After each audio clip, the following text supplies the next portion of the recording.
Hello everyone, we are back with Glenn Velvet Reviews today, and we are going to test out this Makita together. I already used it like I told you guys or whatever, but this will be a review with you guys and see what's up. You guys know I'm working on the project of dropping this, so if you're working on a sump pump, you run into some rock, you need to do some work, and it's more value and beneficial for you just to have one of these to do it yourself instead of, you know, trying to hire or find someone trustworthy. Then you're pretty much good to go. Or you could find other jobs for this, rent it out, give it to friends and have them owe you favors later. I don't know, you know, pretty much stuff like that. It's really cool. So the model that I got over here, this is the HR5210C. That's the tag. That's kind of the information they give you. Okay, there you go. So you can read that. So let's give this thing a plug in, see what it can do, and all the rest of it. Okay, see if you guys like it. Now the cord is really thick, which I'm pretty happy about. This is the thick cord. Even though the wire is still 14 gauge, it still seems pretty, you know, overbearing thick, you know. So we plugged it in, the light turned on green, so that's the power right there. If you have a failure or anything, you need to go into service, it's going to turn red right there, okay, and then you're going to know it needs to go into service. All right, so the dial is right here, guys. We're going to test it out on like 2 or 3 because I'm not a fan of going really fast, and then I just give this thing brakes because you don't want to run it on slow for a long time, but 2 or 3 should be fine. You know what I mean? I think they mean if you're running it on 1 for a long time. Okay, so we're going to give this thing a test out in the drill mode. Okay, I don't really need to use any kind of chipping right now with this, but when I do, we are definitely going to be, you know, making sure this thing is going to be the best chipper in the world. Okay, we're going to do all that, but let's get to a drill test, and we're going to drill over here. Now, I'm only doing 1 inch. We're not going to put this thing through the paces and do the 2 inches that it is designed for. I just don't have the need to be drilling 2 inches in here right now. The 1 inches are going to suffice for this project, this job pretty much that we're doing together over here, and that's going to work. So I got the 1 inch bit right there. If you see my videos, I am a fan of pre-drilling just because the smaller bits you could buy in big packages and get good value. So even if they burn out, you don't care. The bigger bits, you can't really do that. And if you make a pilot hole, I notice my big bits, they last like, I buy a big bit and it pretty much lasts me almost forever until I lose it. That's kind of how long big bits last me because I use the small bits and they burn out and then I just buy whatever.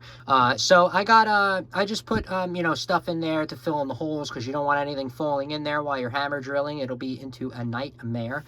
So we are going to start testing this out. Let's just start drilling. I'm going to try to drill the ones in the water first. This way I don't got to spray any water to keep it cool. We'll probably go with, you know, that one down there, I guess. And, you know, we'll probably just go with that one first and then we'll go from there and test out the other ones, okay? So let's see what's up. Oh, you know what? Let's go far away so you guys can see the actual size. All right, guys, so with a bit this big, okay, you're going to want to make sure you grease it, okay? Oh, the unboxing. So pretty much here it is right here. That's the Makita, that they give you, the model, the part number and stuff like that for the grease that they recommend that you use. All right, and then with these SDS-Max bit guys, they want to, you know, you want to make sure you put a decent amount. Now mine already has some on it, but you're gonna want to put some up there, okay? And then I usually, you know, will put some on the side, especially if you're gonna be using it for a while, okay? I mean, don't overkill it because if you're using it a while, you're going to put some more on anyway, all right? So if you overkill it, then you're just going to have a mess everywhere. And this stuff just turns black, and it gets really nasty. And then if you get it in places and you don't clean it up right away, you got a stain on your hands, all right? But you don't want to do that in your house, at the customer's house, or anybody's house you're working in that you're helping them out. You don't want to do that. This locks in like so. It's a very simple little setup here, okay? Bam. Okay, you heard that? It locked in. Okay, so let's go to town on this first little hole right here. So what you're going to want to do is the selector mode, you know, put it to the mode that you want. Okay, so there's hammer, there's that, but we don't want any of that. We just want the, you know, hammer with the drill is what we're going to do. Okay.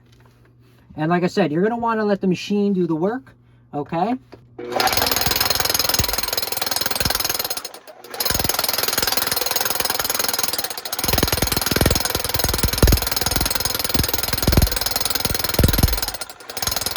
Now, like I said, you're going to want to make sure you hold this thing really tight I'm gonna put this on. Okay, I just wanted to get it started real quick just to see, but I'm gonna put mine on because it's very important, guys. You put this thing on, I can tell you. One little kick, guys, with this, and you can get really badly hurt, and then no one's gonna be happy about it. Okay, there we go. So now I got my stuff started. I'm good to go. There's my hole. All right, and now I can grip onto this. It's good to use gloves and glasses because stuff can shoot up. In the water, it's a little bit better because it won't shoot up as much, guys, but it's still to put, you know, glasses and stuff, okay? Let's do this.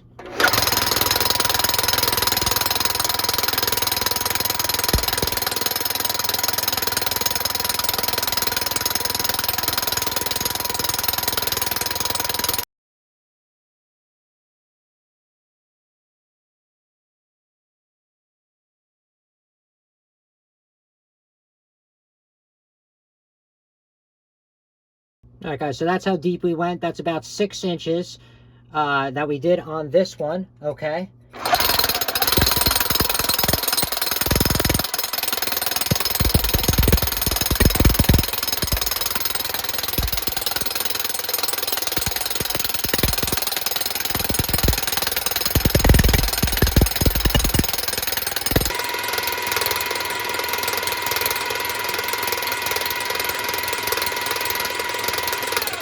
All right, so that one, guys, I did a little bit, tiny bit deeper. We did about that deep, okay, just to let you know. I mean, I don't know exactly how deep that is, but that's how deep we went on that one, okay?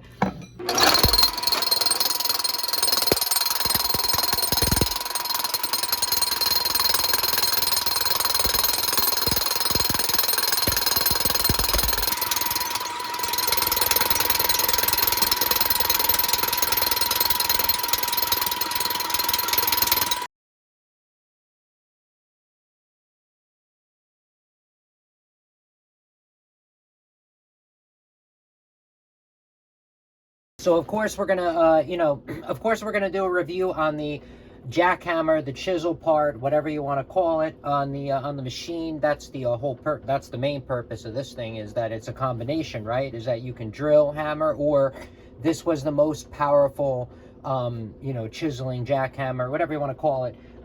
This was the most powerful one in its class, pretty much going at 2 inches. So when it was hitting, this is going to hit the most, you know, it's going to have the most joules or pounds, or however they, you know, rate the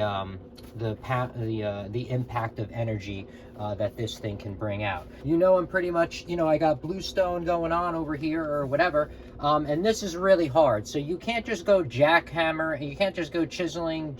I say jackhammer, I don't care. It doesn't. That's what we're gonna say, because everyone knows I say jackhammer. They know what it is. It pounds stuff and it breaks it. So make sure you're wearing glasses and all kinds of protective gear as well, guys, because this thing, you know, is pretty powerful, and you know, it can shoot up a lot of stuff. All right, so it's the same thing with the other one, guys. You grease that up and then slides in like so, and then it'll just lock in, and then you hear the lock, and that's it. But yeah, this is BlueStone, so you can't just go hammering into it and thinking that's going to work out. You're just going to burn out your bits. I've seen it in the field. My friend has told me about it because he was in construction, and it was really funny. So we're going to try out the chiseling part. You're going to see what's up and what's going on here. There's different ways you're going to use the jackhammer, okay, that part of it, but this is kind of the way it's going to work for me, okay? So I'm just going to use that and chisel in the holes, and then I usually, it's a good thing, guys, just to let you know, some tips and tricks, have multiple chisels and bits. These things will get stuck in the concrete or whatever, and then you have to be careful if you hammer this and you break it, and then you have to have a new chisel anyway.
See what I mean, guys? That kind of just gets, you know, ooh, wow. That kind of just gets stuck in there, and then you can hammer it, but if you hammer it, guys, you got to be careful. If you damage this, then you can't use it anymore. It's garbage. All right, so what I'm going to do is I'm going to come behind with this chisel. I already greased it up enough. And then we're going to come behind and chisel that out, okay? Like so. And then we're going to be pooping. We're going to be good. Ready?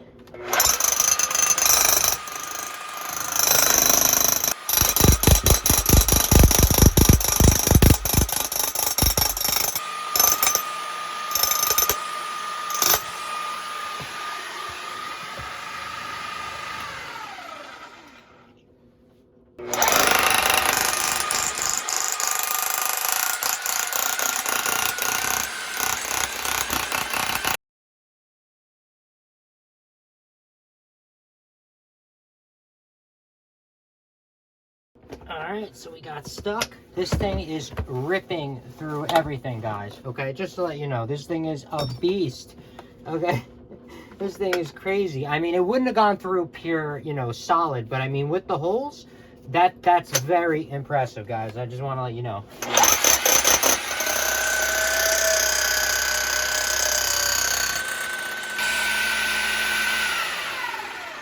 All right, guys, so the proof is in the pudding. That thing is a beast, okay? Just to let you know, that thing is crazy. Look at this. It just chopped the crap out of everything. Look at this. So remember, guys, I pre-drilled everything, okay? And that's kind of what I did, and that's how, you know, this thing kicked so much butt, like, you know what I mean? Otherwise, I would have been going through bits. But look at this. There's just chunk after chunk down here, okay? That this thing, like, really kicked butt. I mean...